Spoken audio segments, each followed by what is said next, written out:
Alors dans cette vidéo, nous allons voir les filtres les plus utiles. Donc il s'agit des filtres les plus utiles selon moi, en tout cas ceux que j'utilise très souvent. Vous voyez qu'il y en a quand même pas mal, on a eu l'occasion d'en voir quelques-uns déjà dans les autres chapitres de cette formation. Donc je vais commencer en fait, pas par le haut de la liste, mais tout simplement par renforcement, qui est en fait la famille de filtres qui permet de rendre les choses nettes, en gros pour rendre plus net. Donc il y en a plusieurs, il y en a qui sont très faciles d'accès puisque c'est plus net et encore plus net, donc en gros ça fait une passe sur l'image pour rendre les choses plus nettes. Et vous voyez que là déjà sur une image comme ça, qui a 50% de zoom, on voit pas vraiment la différence. Et ça me permet de vous donner la méthode déjà. Quand on veut rendre les choses plus nettes et appliquer un filtre dans Photoshop, il faut se mettre à 100%, c'est-à-dire voir la taille réelle des pixels.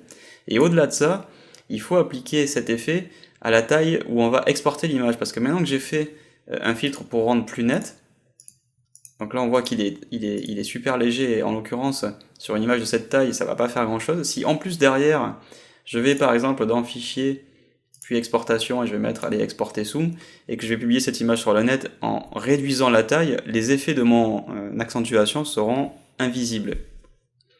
Il y aura eu une interpolation de pixels et donc clairement les effets seront invisibles. Si maintenant je dis bah tiens je vais la sortir en JPEG à qualité 70% et elle va faire 1200 par 800, histoire que ce soit par exemple pour Facebook, bah, c'est évident qu'avec une telle interpolation, une image si petite, les effets d'accentuation de contours qui sont opérés par le filtre ne seront plus visibles. Donc au-delà de choisir le bon filtre, il y a surtout préparer l'image pour que le filtre fonctionne. Donc ici, si je vais dans image, taille de l'image, je vais me mettre à 72 dpi et me dire bah, cette image je vais la poster en 1200 par 800. Je vais la regarder à 100% comme c'est le cas ici, et je vais activer plus net. Et là on voit que les détails ressortent beaucoup plus.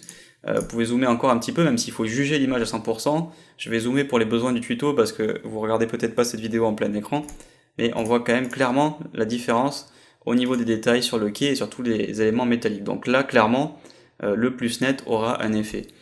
Maintenant, est-ce qu'il n'y a pas une meilleure méthode pour contrôler l'accentuation que l'on va faire? Donc en fait, il y en a deux à vrai dire.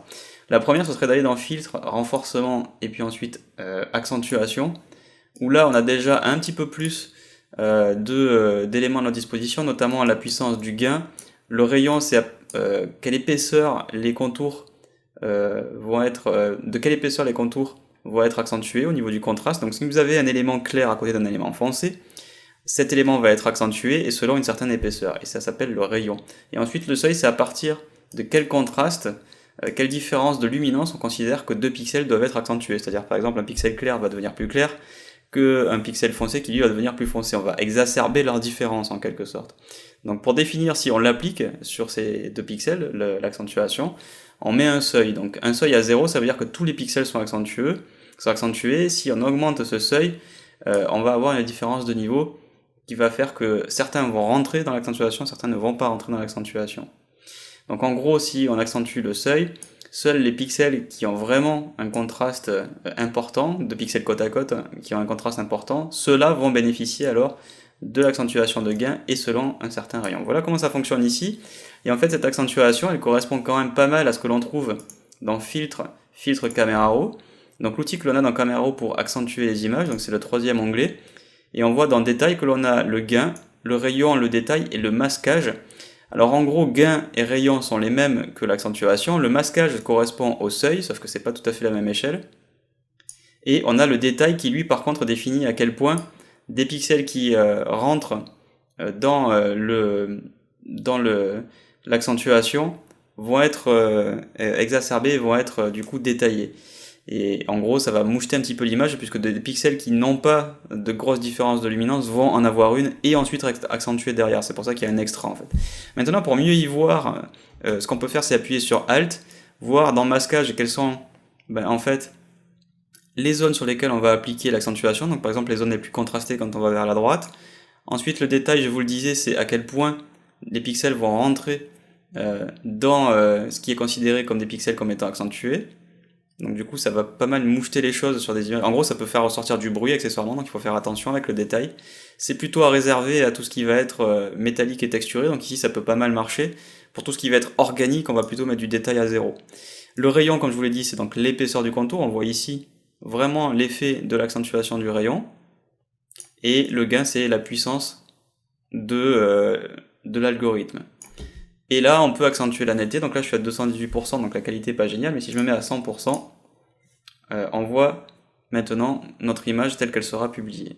Et donc je peux appliquer une netteté en passant par un filtre Camera, c'est l'autre méthode. On a enfin une toute dernière méthode, histoire de vous les montrer vraiment tout en détail. Si je vais dans filtre et que je vais dans renforcement, on va trouver netteté optimisée, qui est elle aussi un outil, c'est un outil assez intelligent, qui me permet de regarder, vous le voyez ici, à 100% mon image, donc c'est bien la preuve que c'est exactement la méthode qu'il faut faire, hein. Adobe vous affiche une image à 100% dans la preview.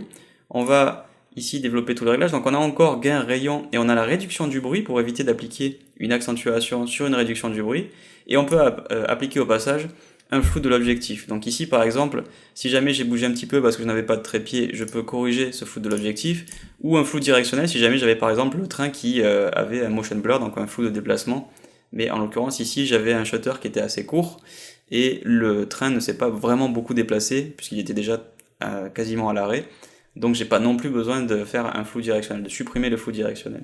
Donc l'avantage de cette fenêtre, c'est qu'elle vous permet en fait de faire un estampage sur les tons clairs ou sur les tons foncés, ce qui veut dire que si je fais une accentuation super forte, on va vraiment y aller de manière très violente, voilà, on va avoir, si vous voulez, un résultat différent sur les tons clairs par rapport aux tons foncés. Donc l'estampage, c'est à partir de quelle valeur de luminance on estime qu'on arrive vers les tons foncés, et la même chose pour les tons clairs. On peut faire une sorte de contour progressif sur les valeurs qui sont considérées comme étant des tons foncés ou des tons clairs. Alors voilà pour les filtres dédiés à l'accentuation. La vidéo suivante sera dédiée aux filtres de flou, ce que j'utilise le plus souvent, avec quelques exemples pratiques.